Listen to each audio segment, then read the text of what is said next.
Hello and welcome to this webinar from the Memory Box Project Online. My name is Catherine Mills and I'm the Digital Officer for the Wessex Heritage Trust, and I'm also the lead for the Memory Box Project Online for the last year or so. And what we're going to be going through today is I'm going to be giving you an introduction to the Memory Box Project Online and a tour of our new website for online Reminiscence. So hopefully this will be helpful for all of you, and let's get stuck in.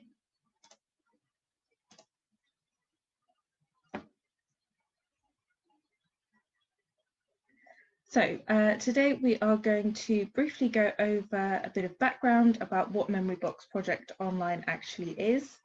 I'm going to take you briefly through some of the things that we were thinking about as we went through the website development process before it all went live online. Then we're going to take you through and do a little walkthrough of the actual website online today as a bit of a tour. I've got a few little quick tips for running online Reminiscence sessions, which will hopefully help you if you are looking to put the website into practice wherever you're working. And then, as I said, we've got space and time for some questions at the end.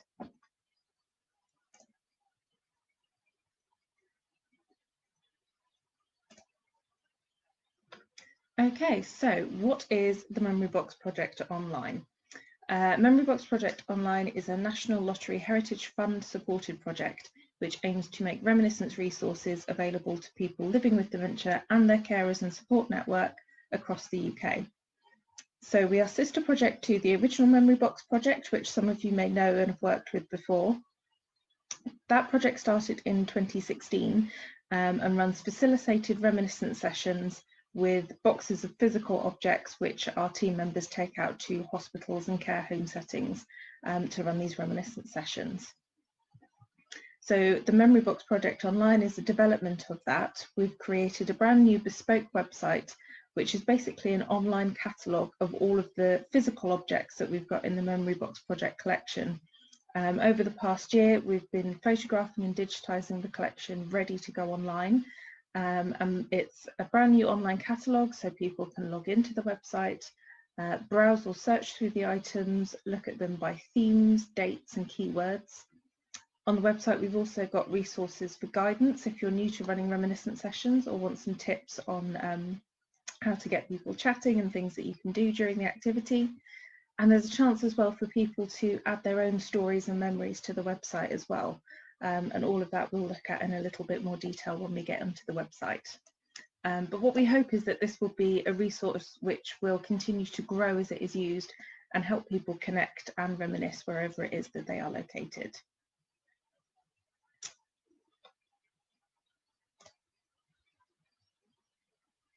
So a little bit about the why behind the project. Why digitise the Memory Box collection?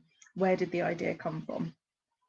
It started basically with the growing popularity of the physical Memory Box projects and the facilitated sessions, as well as the monthly Memory Box project newsletters that the team started sending out, again with hints and tips and ideas for Reminiscence sessions. It became really clear to the team that there was this real need and benefit for providing Reminiscence activities, but also the opportunity to do this on a larger scale. So sharing is a really important part of this project. Our resources can be shared on a much wider scale and with more personalisation by putting them online. While there are restrictions on where physical objects can go, the photographs of these objects which are on our website can be shared far and wide. There's sort of no limits on how far they can go and where they can reach. It also means that people are able to choose a little bit more what they're interested in. So whereas the facilitated sessions, one of our team members would come in with a box on a particular theme to discuss with the group that day.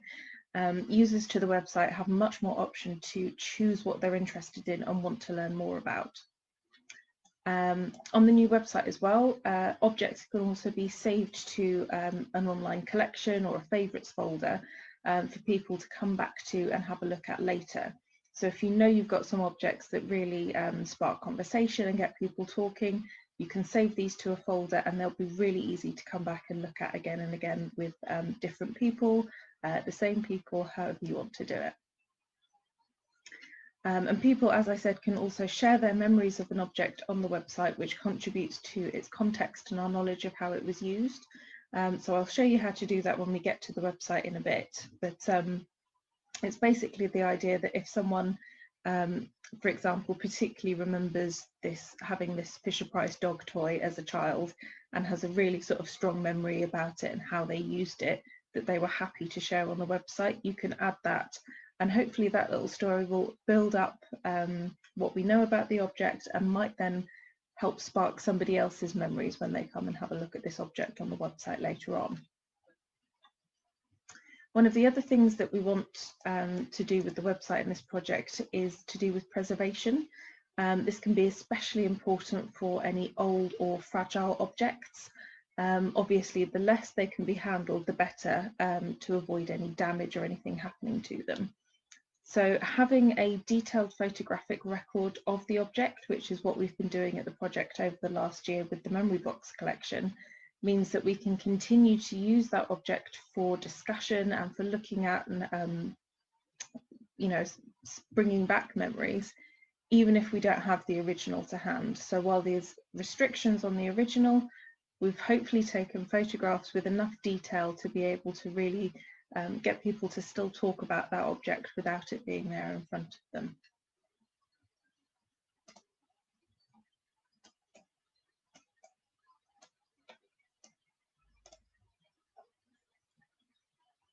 So going to have a little bit of a chat with you now about the website development and how we planned it and how we tried to make it as sort of user-friendly and dementia-friendly as possible. So when I started with the project back in March last year, we hired a website designer who's been working with me and the Memory Box team to develop and design this brand new website, which is, you know, built bespoke for this specific project. So the website was designed in collaboration with the Memory Box team. It was really important that they were able to share their knowledge and understanding to help us make the website dementia friendly. As our main participants in both the Memory Box project and the Memory Box project online are people who are living with dementia, it was really important for us to get this right. So we carefully considered the needs and requirements of those living with dementia and their carers throughout the design of the website, so that hopefully they can use it with ease and take part in meaningful activities. This here is just a little screenshot of the homepage of the website. Again, I will take you through all of that in just a moment.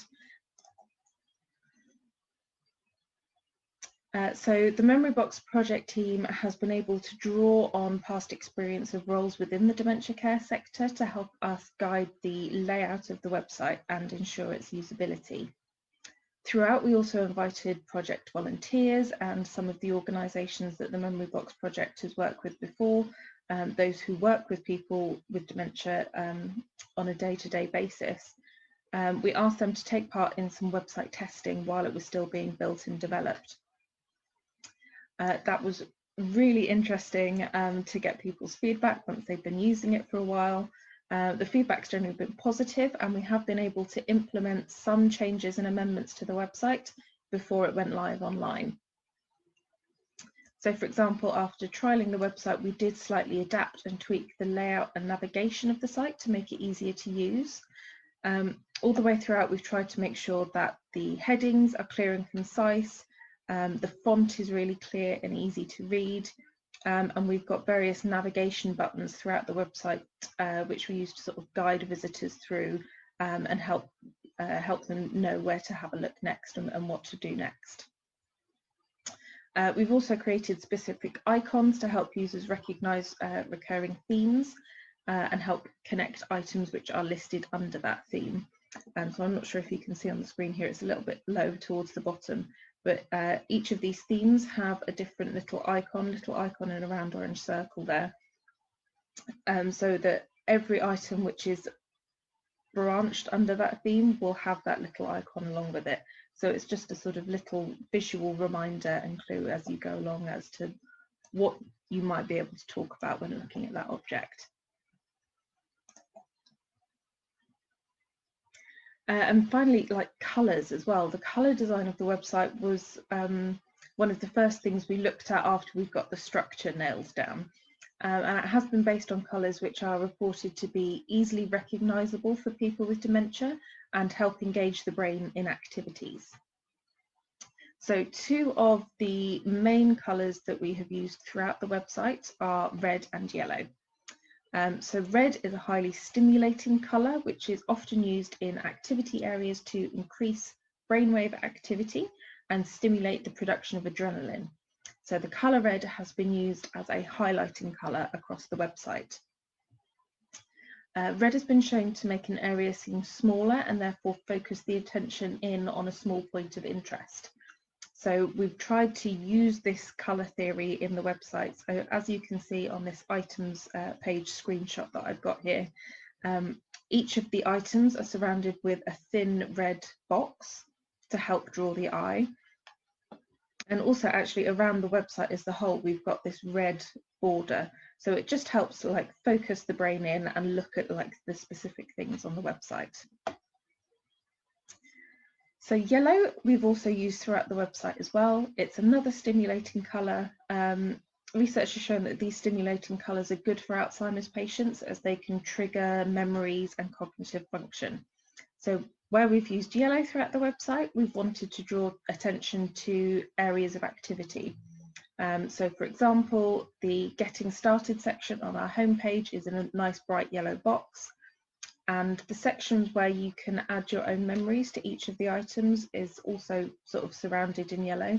So these areas require activity from the user and need to be stimulating for activity and memory.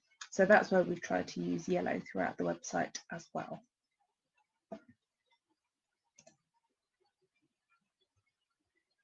So that's a sort of brief little introduction to the project as a whole and how we've got to this stage. The website is now live, it's there, it's being used, and we encourage you to go and have a look and use it as well. So what I'm going to do quickly now is just close down the presentation and bring up the website so that we can have a look at that together.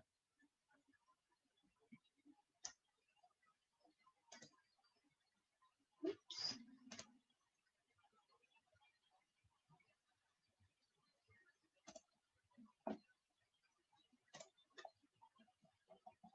Here we go. Okay, hopefully everyone can see that. Do let me know if you're having any problems in the chat at all with any of the screen sharing. Hopefully that's all fine. But this is the Memory Box project website. So this is the website that we've been developing since the start of the project last March. I'm going to take you through it today. Basically, we're going to go through the menu items along the top here. There are obviously a number of different ways that you can navigate around the site, depending on what it is you're wanting to look at specifically. But for this introduction, I think this is just the clearest way to go through and show you all of the features. Just take a quick drink, sorry. So to kick off, we've got, as I said, this nice bright yellow engaging colour box to introduce you to the website as a whole. You've got an introduction start here, or you can just go through it and browse the items. So scroll down the web page, we've got the advert for obviously these webinars that I'm running, so that will be gone by the end of the week. And most of the time you will have this information about the project box here. Again, you can have a look at the link to the original Memory Box project if you're wanting to get those facilitated sessions for your organisation, and you can find out a little bit more about this project by clicking there. As we scroll down again, what we've got is some of our most favorited items. Now, what you can do with this website is register yourself or your organisation or individuals as a user, and that gives you the full functionality of the website. So we do recommend that you do that. It's completely free, it's completely safe, it's all password protected, but it basically means that as you're looking through all of the items and the collections, you're able to select the ones that you want to save for later in your favourite items list. You're able then to add your own stories and memories to the objects, and it just gives you a deeper level of functionality to be able to use the website. So these objects that pop up here are the ones that most people who have already signed up to the website have clicked as their favourites and added to their own collections. So this could be a bit of a fun place to start if you're not looking for anything in particular and you just want a sort of a random example object to have a look at. So these are some of our most popular items. We've got here some featured themes. I can take you through how we organise our collection of items in a moment, but one of those ways is themes, and you can have a look at some of those here. And then we get to the bottom of the page and we've got another one of these yellow boxes which says Get Started. So again, as I said, we do recommend that you register to get the full impact of the website. It's very simple. You can do that here. There's also this big green register button at the top of the web page. But you can basically make yourself a unique username, include your email address, create your password and click register. And that will basically send you an email to confirm that you've registered. And next time you come to the website, you can use your username and password to log in to your personalized space on the website. So I have created an account already. So I'm just going to, oops, log in here.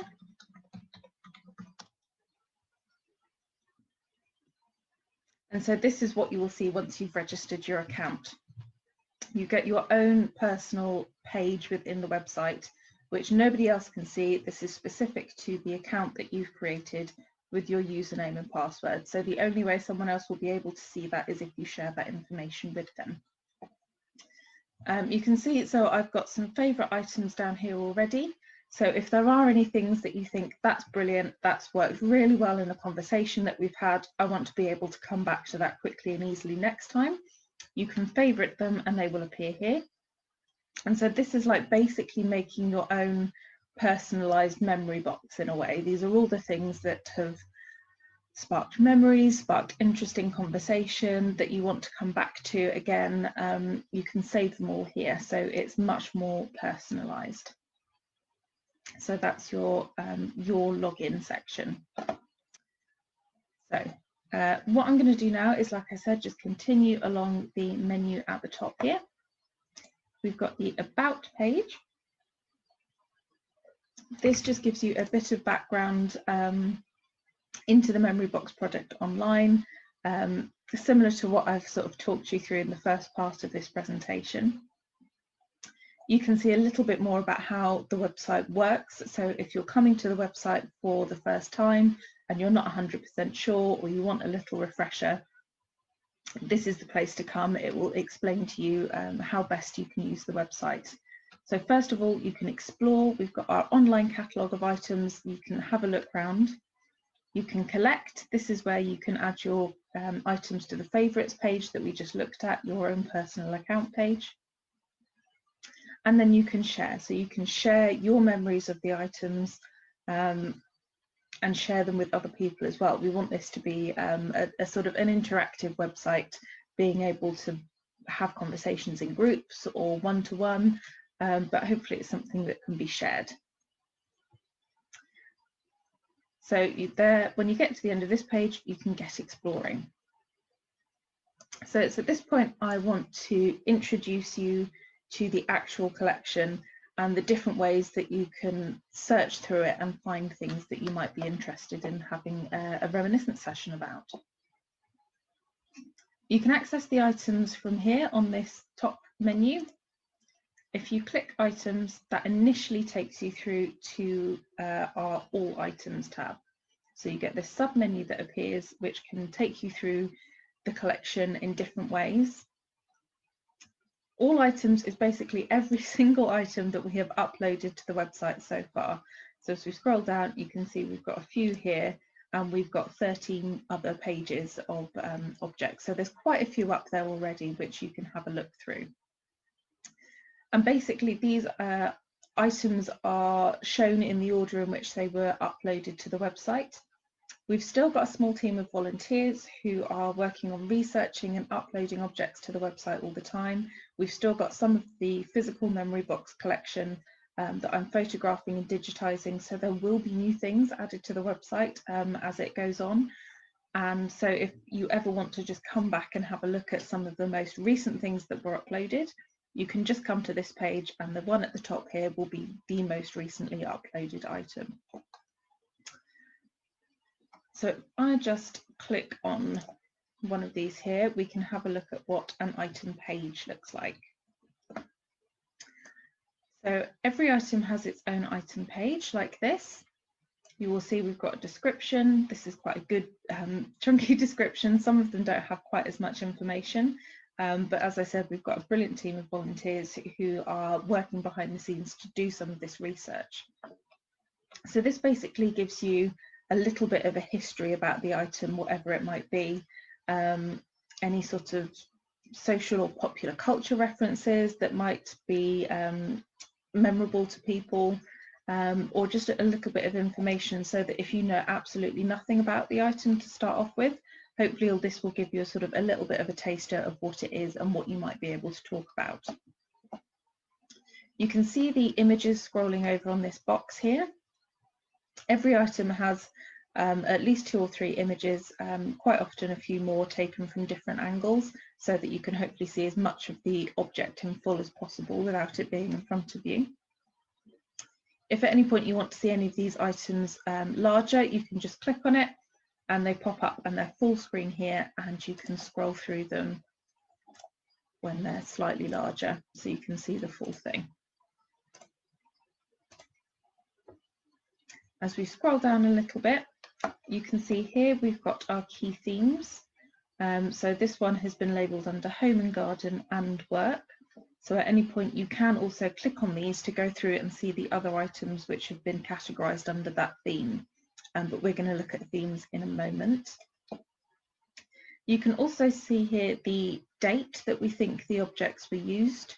Again, these are clickable, so if you wanted to see all of the items that we've categorised as being from or used in the 1960s, you can click that and it will take you through to there. You can see we've got what the material is made from, and there's an item number, so we've given each of our objects an individual item number. A little bit further down, you can see here we've got questions that you might want to use during the reminiscence session, little prompts which might help spark some discussion, get people talking, thinking, remembering. So there's, again, these are different depending on what the object is. And then we have user stories. So these are memories either from our volunteers that they've been happy to share as they've been researching the item. So there might be some of their personal memories that they've wanted to share. Or it might be perhaps something that the team have come across during one of their reminiscence sessions that they have done in a care home or a hospital in the past, perhaps. So this is just like a sort of little extra bit of information. And then right at the bottom here in this other lovely bright yellow box, you can see this is where you can share your personal memories of the item. So if you had a particular memory of using some of this solder, for example, whatever that might be, and you're happy to share, you can just type your story in this little comment box, post comment, and that will immediately go live on the website.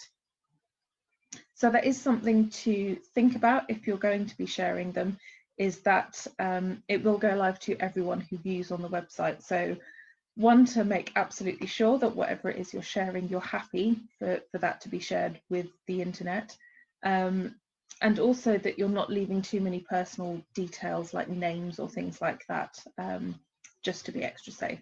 But otherwise, we hope that these little stories will be able to, as I say, help other people remember where, you know, perhaps some of this history might not help them remember. A personal story might just be that thing that that gets them talking. And at the bottom here, you can see we've got some suggestions for other things that you might want to have a talk about. So you can click on any of these and it will go through to that objects page. If I just scroll back up to the top here, because we're logged in, we can add any of the items to our favourites from this red button up in the top corner. So if I just click that, that will now be in my favourites collection. We can go across and see it here. And there it is, it's appeared in my favourites box. And what you can also do is print any of the item pages. So if you're doing an activity where you would like to work from the printed pages instead of a computer screen, or if you're putting together a personal journal for somebody, for example, if you just click print this page, a pop-up will appear which will give you the whole website page, ready to download. So all of the description, the key themes, the materials, the questions, the user stories, and any other comments that anybody has left about the object. So you can print all of those out or save them to your computer so that they can be used offline as well as online. So if we go and have a look at our themes now. So the themes we've used for the online memory box collection are exactly the same as those that the team used for the physical memory boxes. So while they were building up their collection, they identified 14 themes that they wanted to group those objects into. And those are the ones that we've replicated on the website just for ease and consistency in case anyone is using both the online and the offline memory box services. So you can see we've got various themes here: cookery, entertainment, home and garden, shopping, all the way down to work. As I mentioned before, each theme has its own icon, which appears on every sort of front little card, we call these, on the object, so that you can see where they follow through. And as you can see where I've clicked on the theme work, that brings up then all of the objects that we have got registered under that theme. So you can scroll down and have a look and see if there's anything there that you want to talk about. You can also, obviously, as you can see here, add an object to your favourites from this front page. You don't have to physically go into the whole item page to add it to a favourite collection. You can just do that by clicking on the front there and it will go into your favourites. Just go back to the themes. And so you can see here as well, you can see how many total items there are in each theme. And again, this will continue to grow as we add things to the website. So these can be a good one if you're looking to have a sort of wider discussion based on a theme rather than delving into anything too specific. This can be a great way to sort of start kicking off that and having a look at some things. We've got some golf, tennis, all sorts of things to start off that discussion. If I go back up to the top here, one of the other tabs that you can click on is collections. At the moment, we only have 2 of these up, but we've got a few more in the pipeline that we're planning that will be added to the website in the next few weeks, hopefully. But these are slightly more specific groupings of objects than the broader themes. So for example, whereas within themes we had a cookery grouping of objects, we've narrowed that down, for example, so that we've got a collection of objects that are to do with baking. So if you wanted to have a reminiscence session that's a little bit more specific, you can click on the collection. You can add collections to favourites like you can items. So if you've got this a really good sort of baking discussion that you want to have, you found that works really well in the past, you can just click on that and add it to your favourites and it will be there saved for you to come back to again and again. But slightly different to the way the themes and the all items catalogue is laid out. With the collections, you can scroll through all of the items within this collection. So it can be a really good way of just quickly looking at this grouping. So it gives you the description of the object, it gives you one of the images and some of the details. And you can also see what other objects you've got coming up within this collection at the bottom. And if at any point you're like, actually, you want to see a little bit more about this specific object, the overall description isn't quite enough, you can just click on this more information about this item tab and that brings you to the full item page. So again, you've got all of the pictures here if you want to have a look through those, and you've got then the questions and the user stories as well. But if you're just going for a little bit of an overview, how you want to see all the objects are linked together, you can do that in these collections. And as I say, we've got a few more that we're hoping to add to the website imminently, so it's worth coming back and having a look and checking and seeing what's around. So you can reach your favourites. So once you've had a look through the website and you've selected some things that you want to come back to, you can reach your favourites either from this sub-menu or from the main menu up here. So this just takes you to, again, this page that you've registered. Here's the collection that I favourited and all of the items that I favourited to come back to later. A couple of other ways, I've touched on one, that you can search for an item. So if you've had a look through the themes, through the collections, there are some things that you're just like, I want to find something else. So again, like I said, you can click on the dates.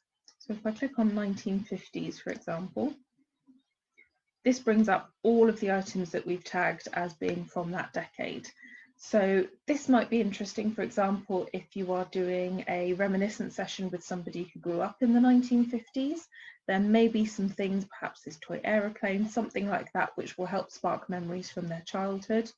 Or perhaps they were at work in the 1950s and some of these equipments or things like that will help spark memories. So if you're looking for a specific time period, you can search that way. One final way you can search is using a keyword. So if you are working with someone who's a keen photographer, for example, you can just type in the search box here, camera, and that will bring up all of the cameras that we've got on the website for you to have a look at. Yeah, you can use any keywords you like. Sometimes there will be things we have on the website and sometimes there won't. Obviously, we at the moment are working from the collection that the Memory Box project team have collected over the last few years. So it's not never ending. We've got a limit to the objects that we've got access to at the moment. So, for example, if you had somebody who had an object which you thought would be really good for sharing with other people, for sparking more memories, and we don't have anything like that on our website, we've got this brand new function which just sort of went live today, where you can share an item to the website. So again, it's a very simple form that you can fill in, but it just means that you need to have a description of the item and a couple of photographs to be able to upload them to the website and share your own personal objects and memories with the site. Again, similar to the leaving a memory or a story, while this does get approved by one of the Memory Box team before it goes live, but you just do have to be aware about what you're sharing and how happy you are for any names or anything to be shared. We do have some guidelines as well on doing this, on uploading to the website, but as I said, it just went live this morning, so it's all a bit new.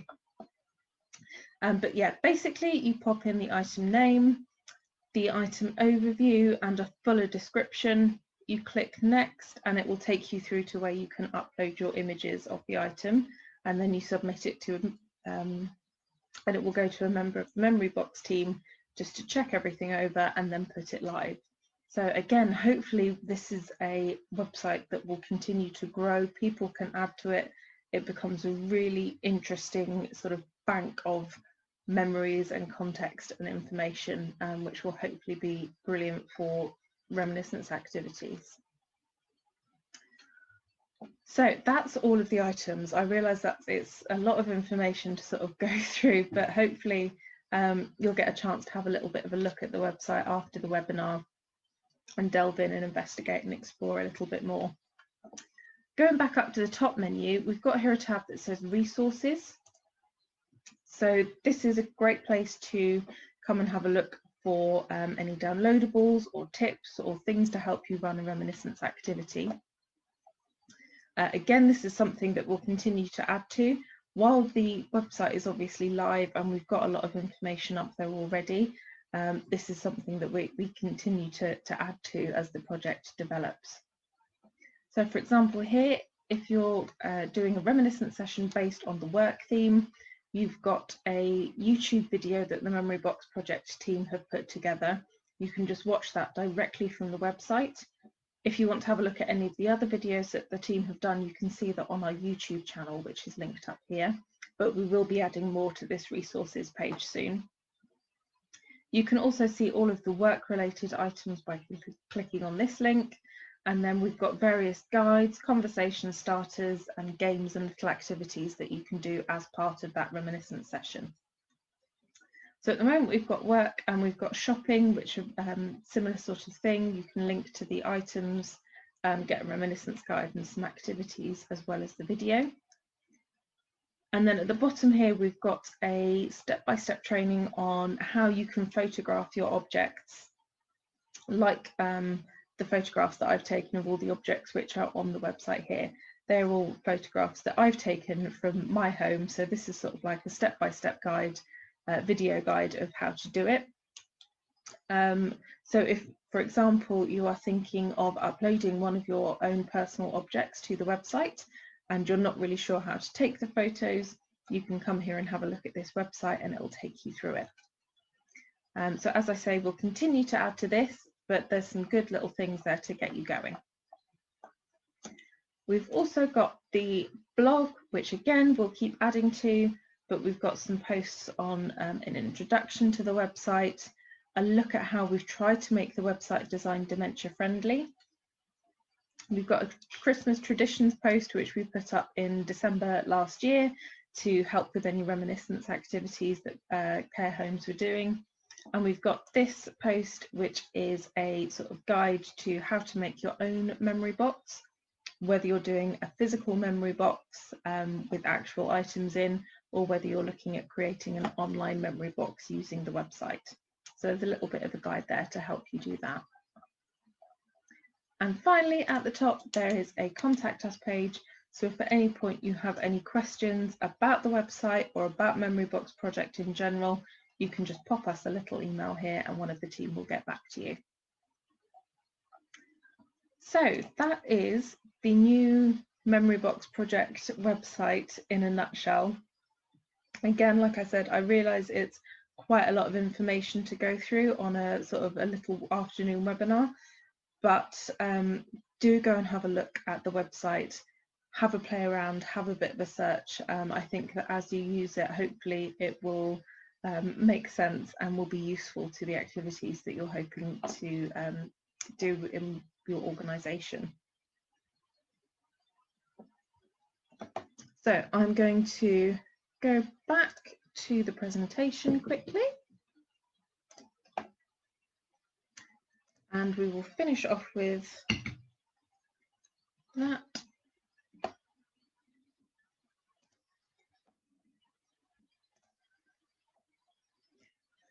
So this is just a few little brief tips to think about when running your online reminiscence session. Obviously the Memory Box project team do have much more comprehensive training on and tips on how to run reminiscence sessions. So if at any point you are interested in learning more about that, you can contact us and one of the team will be more than happy to take you through the resources and training that they have. But if you're looking for just some quick tips to get you started, here are a few of the things that the team have recommended. So the first one is to make a plan and have a clear idea about what exactly you'd like to achieve during your session, or what theme or era or stage of life you'd like to have a look at with whoever you're doing a reminiscence activity with. Use guided questions when talking to people, so offer choices rather than being completely open-ended, which can be a bit overwhelming. So for example, if you are discussing with a group what topic they would like to talk about in the reminiscence session, you could say, would you like to talk about visiting the seaside or your childhood school days, for example, rather than just saying, what would you like to talk about today? Which is obviously much more open-ended. It's, you know, it can be anything, and that can be a little bit more difficult to make a decision when rather than presented between a choice of two. So it's a good thing as well to think about these questions in advance. Think about what you might want to ask, the who, what, when, where, why, those sorts of questions, to really get people engaging with whatever it is that you're showing them. And don't forget that you can share your own memories or an interesting fact to start off a conversation and get the ball rolling. You might be able to find some interesting facts, for example, in some of the descriptions on our item pages that we just looked at. That's there to help you. So if there's something in there that sparks a little bit of a conversation, that's brilliant. That's what it's there to do. And as I showed you on the website, you can also download the pages from the website if you're filing anything in a personal journal or prefer to look at things on paper. So the second thing is to make the reminiscence multi-sensory. So just because the items are online doesn't mean that you can't talk about the senses. So think about the smell, the taste, the weight, the texture or temperature of the items. Sometimes these sort of sensory things are more visceral and engage people with their memories more than just sort of talking about the history of an object. And the last one is to have fun. Like, the whole point of this is that it's entertaining, it's engaging with people. So songs and rhymes are always a good idea. Be flexible in your timings, so don't force it if people don't feel like talking. Just judge it to the individual and group as to how much you want to do for a session. And don't be afraid to go off on tangents if that's what's getting people talking. Like I said, this is all about sort of the experience, and so you want it to be enjoyable for everyone. So if you go off on a tangent but you know you get brilliant conversation out of it, that's absolutely fine. Okay, so that's the end of the formal part of the webinar. If you do have any questions, I'm just going to have a quick look. Please do pop them, like I said, either in the chat box or in the Q&A box. I've got a couple here that people have sent in already prior to the webinar, so I will go through those and then answer any questions that anybody has asked today as well. So one of the questions I got was, could we use the resources for our virtual group services, or do we need to book a facilitated session? So Memory Box Project website is there for anyone to use at any time. You don't need to book a session at all. If you are interested in one of the physical memory boxes, the team are doing a loan service at the moment. Obviously, we can't run the facilitated sessions like we have done in the past, but there are all sorts of things that the team are doing while they can't run the facilitated sessions. So if you are interested in that, you can drop an email, make contact, and someone will get in touch with you about that. But if you want to use the website, it is there all of the time for you to use, no need to book at all. Someone's asked, will you give some examples of memorabilia for professional men? So looking at the work theme on the website can be really good for that. Or if you're working with someone who had a specific profession that you want to have a look at, you can use the keyword search to see if anything crops up under that term, or perhaps any particular tools or equipment that they used. Again, it can sort of be as personal or specific as you want. And there is always, like I said, the opportunity of, if their profession isn't represented on the website, but they have something that they want to share, you can upload an object to the website, even if it's just a photograph. It doesn't have to be, I should have said, a physical object that you have photographed. It can just be a digital copy of an image, a photograph of them at work, for example, that they might be happy to share. How easy is the website to access for people with dementia? So as I went through back at the beginning, we have tried to make the website design as dementia friendly as possible by working with members of the Memory Box project team who are experienced in this area, as well as asking for feedback during the design process while that was ongoing from people in care homes who worked with, used the website with people living with dementia. So we hope that as far as possible, the website is dementia friendly, but we will continue obviously to learn as the website is used. So any further feedback is always welcome to help us improve the website. So hopefully you will get a chance to have a little look at the website, have a play around with it. And if you've got anything that you think we could improve to make it easier for you to use, please do let us know. We would love to make any changes to make it as user friendly as possible. Okay, I don't seem to have any other questions from anybody, unless anyone's got anything that they would like to add. Please feel free to drop it in the chat or question box. Otherwise, thank you very much for coming along and listening at the webinar. Oh, sorry, I've just popped up another question. How long is this project going on for? So the website now is live and will continue to be live. It's that sort of ongoing. The actual uploading of the content and the research, again, while we've got volunteers who are happy to do it, that will continue as well. My role as the lead for the project ends at the end of March. So that's when the development of the website will sort of finish. But as I said, a lot of the information gathering and uploading is being done by a team of volunteers now. So that will be continuing ongoing, and the website will just, as I say, be added to not only by the volunteers, hopefully by the users as well, with their own stories and objects. So hopefully, as I said, it's a website that will continue to grow and develop as it is used. Thank you very much, very informative, can't wait to get started. Excellent, that's brilliant, thank you very much. So yes, as I said, please do visit memoryboxproject.co.uk and try out the website for yourself. Any feedback is very much appreciated.